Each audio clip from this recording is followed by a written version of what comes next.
Hello dear traders, today is the 23rd of May, Thursday.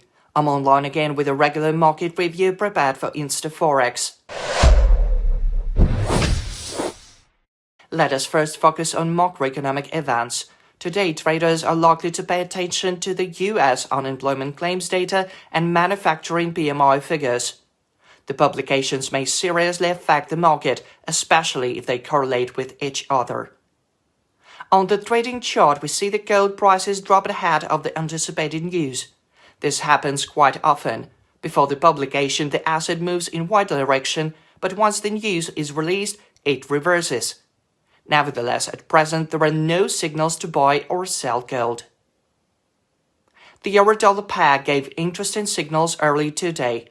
I tried to open long positions on the instrument. However, the drop was not enough to gain a considerable profit. Notably, yesterday the trading idea based on a swing low was worked out. As for the pound-dollar pair, it is showing an interesting dynamic at its monthly highs. Those who are accumulating long positions should be very cautious, as there is an area where the price may slide, thus forming a considerable short bar. There are also areas around 1.2627 that may pose some threat to traders. It is better to wait for consolidation.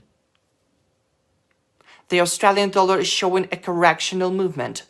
There is a plan according to which the price should touch the level of 0.69.